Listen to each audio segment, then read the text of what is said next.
colorido, a chuva desta manhã, vai-se a primavera. O trabalho são 18 anos de Haikai e está completando 15 de Avoa e 23 de Luciana na dança. Então, foi meio junto. Eu chego ao corpo para a criação de Haikai, vindo das referências norte-americanas e das escolas holandesas e belgas, que foram as escolas que disseminaram a dança contemporânea, que criaram um jeito de pensar o corpo em meados do século XX, década de 60 para cá. A maneira que eu encontrei de dançar o Haikai é a partir de abrir um campo no meu corpo, abrir para a escuta. O Haikai não deixa de ser uma restrição coreográfica das palavras, para que a gente consiga chegar nesse alargamento perceptivo. É como quando afunila a água num tubo e, portanto, ela ganha mais pressão, força. Fim de primavera. Choram os pássaros, lacrimejam os peixes. Dá para ver?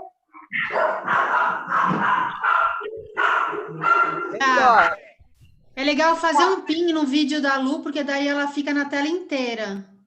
Frase que eu acho que é importante dirigir o nosso trabalho sempre com a fotografia é de que a câmera não está mais na frente do olho ou na nossa mão olhando para a gente. A câmera tem que estar atrás da cabeça.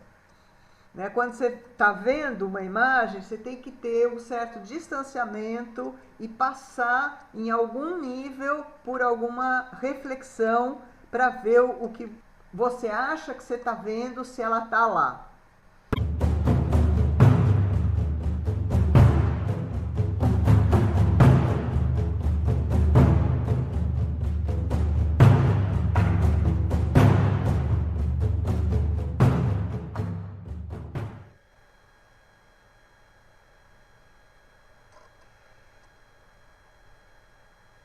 E aí a gente vai, junto com essa respiração mais intuitiva, mas ao mesmo tempo atenta, né? A gente está observando a respiração, a gente vai usar o apoio das mãos nos joelhos para mobilizar a coluna. Então, a gente pode puxar e empurrar a partir do joelho, então, provocar movimentos de rotação, movimentos de inclinação. Percebe essa comunicação da sua mão com as suas costelas e com a cabeça.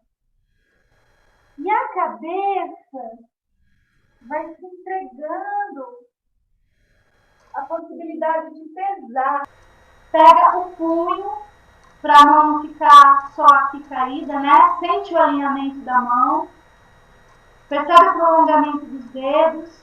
E vai transitando, ó, sentindo o peso dos teus ossos, ó, sentindo o peso do teu corpo, né? Ó. Eu acho que fica muito essa relação assim do que eu tô enxergando e do que vocês enxergam de mim, ou depois, né, do que eu enxergo dos outros fazendo e imaginar, porque o que a gente enxerga na tela é o outro lado da casa da pessoa, digamos assim, né? Então eu acho que essa coisa de olhar um lado e outro, assim, as perspectivas é muito legal. Imaginar o que o olho do outro está olhando pelo quadradinho e o que eu enxergo, o que ele me mostra.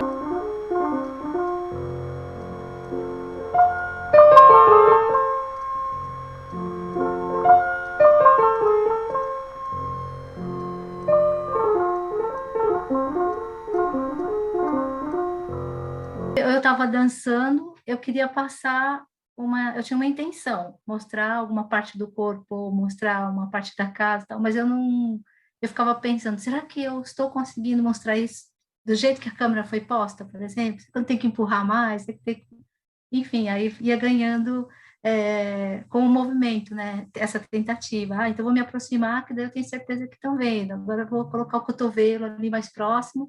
Daí vão ver meu cotovelo, porque às vezes eu estava com foco no cotovelo, mas estava muito longe. Falei, ninguém está vendo isso.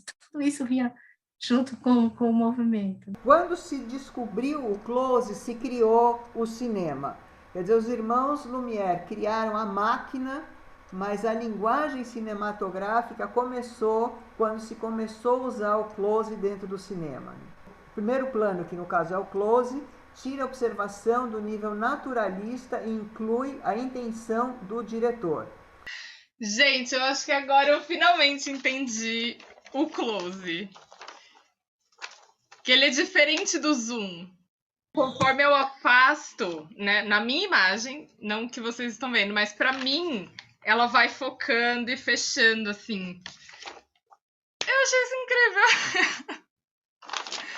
Eu amei. Quando eu fiz eu entendi essa profundidade.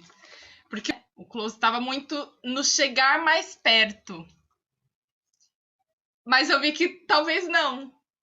Nem sempre é o meu olhar mais perto. Mas o meu olhar distante e só o equipamento indo, eu consigo ter mais a perspectiva do que está chegando.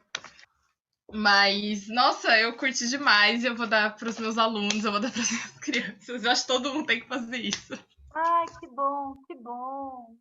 Né, na fala da Gabriele anterior e de outras pessoas, assim, tipo, nessa investigação artística, a gente se aprofunda em teorias e na prática, e vai se aprofundando e vai se lapidando mesmo. Mas na hora que a gente vai transpor isso para o público, como que a gente faz essa mediação de diálogo, né? O que a gente quer comunicar?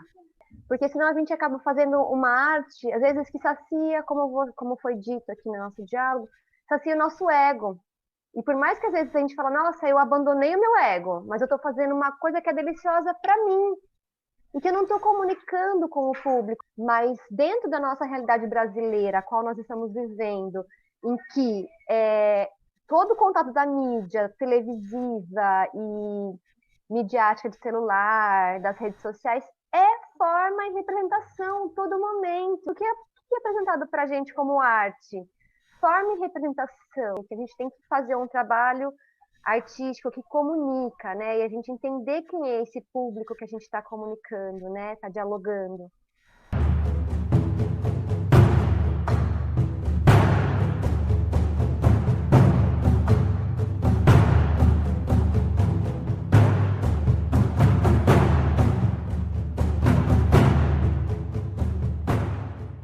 Então, muitas vezes eu botava a mão aqui para...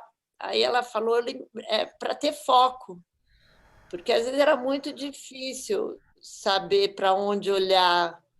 Né? Você nasceu numa tribo, eu era a 8ª de 9, então tinha horas que eu ficava tão perdida que eu começava... Eu sentia necessidade de... Então, eu olhava muito assim... Às vezes, sabe, era como isso me aterrava. E eu acho que era isso, a criança buscando um lugar, essa vontade de ver alguma coisa quando está muito confuso.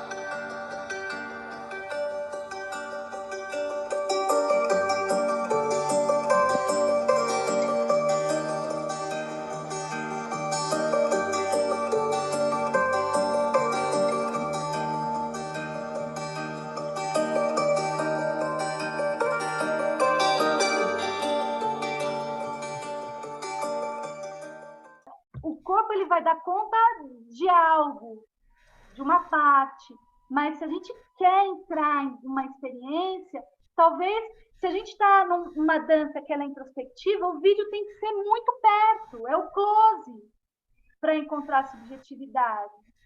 Pode ser, ou não, pode ser que seja uma...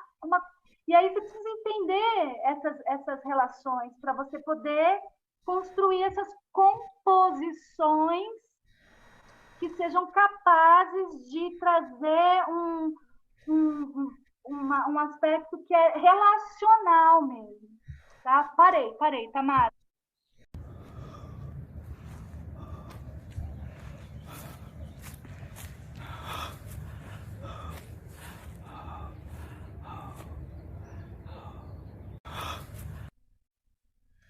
Escrevo e cancelo.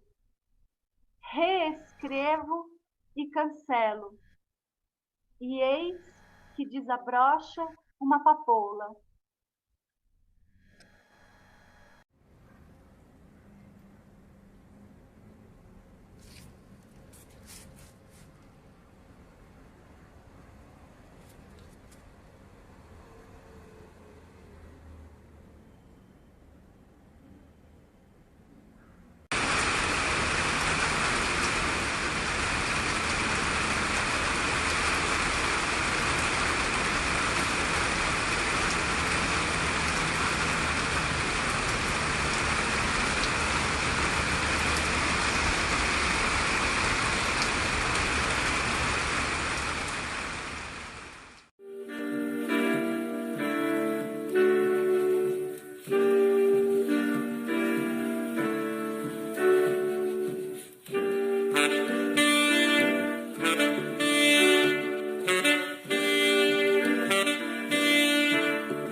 A gente está conversando, eu aqui nesse ângulo, aqui, falando com vocês, né?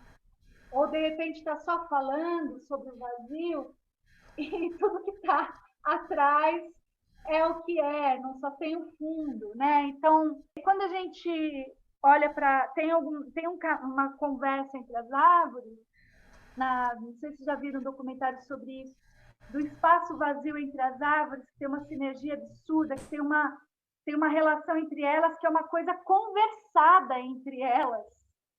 E que, quando você olha para cima, em determinado período do ano, elas estão harmoniosamente ligadas pelo vazio entre elas, da copa delas. Então, enfim, eu acho que a gente apostar também nos silêncios, nos vazios, de não ter receio de mostrar só uma parte do corpo em relação a outras coisas, de entender que estar muito próximo nos coloca em contato com o estado de espírito. E quando dá o distanciamento, a gente tem um panorama do que está acontecendo com ela.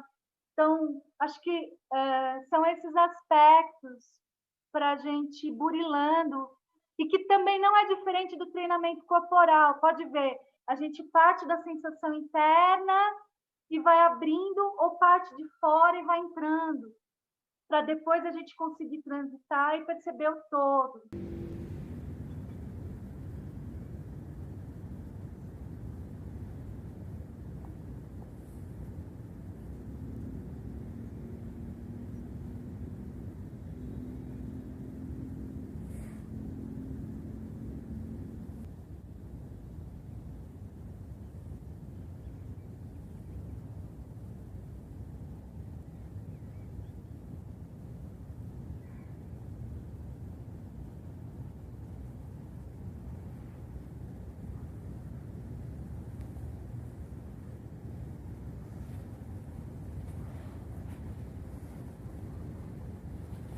Assim, você construir um movimento a partir de uma imagem, eu acho que traz realmente uma concretude ao seu movimento, traz uma razão, né?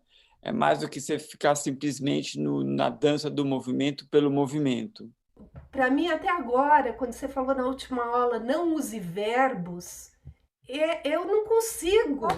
É uma coisa assim, meu Deus do céu, o tempo todo eu tô... Então, aqui, talvez, foi um estado de ser, um advérbio, em vez de um verbo. Quer dizer, ao mesmo tempo que eu faço as perguntas, por quê, aonde, como, sabe assim, o movimentar com o verbo, um ponto de exclamação. Quando eu comecei, eu estava dentro de casa, tá frio aqui no Rio Grande do Sul, e tava olhando o sol no terraço, o sol chegando, as roupas estão aqui estendidas, não sei o quê, e eu lá com frio, né? E aí, como eu peguei um objeto que é uma folha de jiboia, né? Então ela é uma trepadeira, né? Então ela meio que se molda aos espaços, assim. Aí eu, tá, vou me sentar na cadeira e vou fazer as coisas na cadeira, porque tá frio no chão, eu não quero ficar no chão.